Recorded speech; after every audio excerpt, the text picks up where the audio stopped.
Hi friends, நம்ம இன்றைக்கி இந்த வீடியோவில் என்ன பார்க்க போகிறோம்னா, நம்ம சைட்டில் வந்து ஸ்கேடா வேல்யூ வந்து ஒரு எஸ்எம்பியில் வரல. ஸோ அதை தான் இன்றைக்கி நம்ம வந்து மல்டிமீட்டரை வச்சு செக் பண்ண போகிறோம். எதனால் ஃபால்ட்டு வந்திருக்கு அப்படிங்கிறத ரெக்டிஃபை பண்ண போகிறோம். ஃபஸ்ட்டு நம்ம வந்து சுவிட்சு வந்து நம்மளது வந்து சுவிட்ச் ஆனில் தான் இருக்கும்.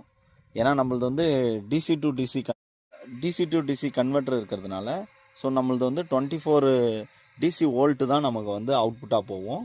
ஸோ அதனால் நம்ம வந்து சுவிட்ச் ஆஃப் பண்ண தேவையில்லை. ஸோ இதை டேரெக்டாகவே நம்ம சுவிட்ச் ஆஃப் பண்ணாவே நம்ம கர்னல் போர்டில் செக் பண்ணிக்கலாம். இதுதான் கர்னல் போர்டுன்னு சொல்லுவாங்க. ஃபஸ்ட்டு வந்து நம்ம கர்னல் போர்டில்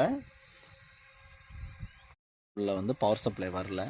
ஸோ இங்கே ஒரு இண்டிகேஷன் வந்து ப்ளூ இண்டிகேஷன் வரும். க்ரீன் இல்லைனா ப்ளூ கலரில் இங்கே ஒரு லைட் எரியும் இந்த இடத்த. ஸோ அந்த இண்டிகேஷன் வராதனால நம்ம இப்போ வந்து செக் பண்ண போகிறோம். ஃபஸ்ட்டு வந்து மல்டிமீட்டரில் வந்து டிசி, அதாவது 200 வச்சுக்கணும். ஃபஸ்ட்டு நம்ம பாசிட்டிவ் நெகட்டிவில் செக் பண்ணும்போது வேல்யூஸ், அவுட் கோயிங், ஃபியூஸு, அப்புறம் நம்ம கர்னல் போர்டில் ஃபுல்லாகவே டைட்னஸ் பண்ணிட்டோம். பண்ணோன்னே இப்போ பாருங்கள், லைட் நமக்கு வந்து கர்னல் போர்டில் நல்லா பிரைட்டாக எரியுது. இந்த லைட்டு எரியும் போதே நம்ம ஐடென்டிஃபை பண்ணிடலாம், ஓகே கர்னல் போர்டு நல்லாயிருக்கு, நமக்கு ஸ்கேடா ஒர்க் ஆக ஆரம்பிச்சிருச்சுன்னு சொல்லிட்டு நமக்கு தெரியும். டைட்னஸ் பண்ணிட்டோம். பண்ணோடனே திரும்ப வந்து இந்த பிளக்கை வந்து நம்ம புனிக்கிட்டு சொருவும் போது நமக்கு பவர் சப்ளை திரும்ப அகைன் வந்துருச்சு. ஸோ நமக்கு